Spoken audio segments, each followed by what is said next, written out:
ក្នុងសូបិនអ្នកស្លៀកពាក់ស្អាតដូចការីពេញទឹកដីក្រុងនឹងជន់បត់ជុំវិញសំពះចាស់ទុំប្រុសទឹកជូនពោស្នាមញញឹមគ្រប់តែលេងលរមរងក្បាច់ខ្ញុំឈរមើលអូនហើយចិត្តហាក់រលត់ផ្លែសក់ខ្មៅរលងភ្លឺពាក់ក្រមកអូនសំខ្លាំងមុខស្រស់ដូចព្រះច័ន្ទពេញបងឃើញហើយបេះដូងបងរំជួលម្ដង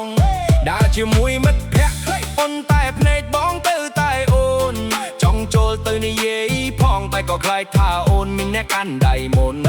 ថ្ងៃនេះមិនចង់អៀនទេព្រោះចូលឆ្នាំត្រូវតែហ៊ានស្រឡាញ់ក៏និយាយស្រឡាញ់កុំទុកឲ្យពេលវេលាហួសស្រានស្គាល់អូនបេះបោក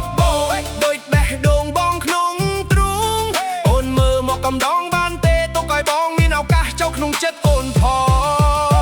អូនឈរនៅក្បែរចុងភូមិតែសម្រស់ដូចភ្លឺពេញកម្មវិធីមិនដឹងមកពីភូមិណាតែអូនស្អាតដល់ថ្នាក់បេះដូងបងស្ទើរតែរត់គេចទី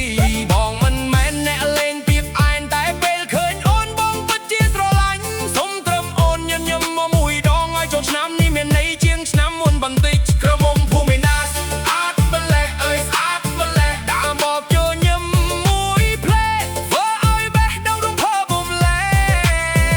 ក្រមុំភូមិណាស្អាតម្លេះអើយស្អាតម្លេះចូលឆ្នាំនេះបងចង់សួរអូនមានម្ចាស់ហើយឬនៅទេលឺភ្លេងចង់មកឡានខ្ញុំក៏ចូលរំចិត្តអូនបន្តិចមិនបាត់និយាយច្រើនទេតែចិត្តខ្ញុំវាវិលវល់អស់ហើយបន្តិចដងគ្មានឈប់អូនញញឹមមួយស្រាលប៉ុន្តែធ្វើឲ្យខ្ញុំគិតឆ្ងាយ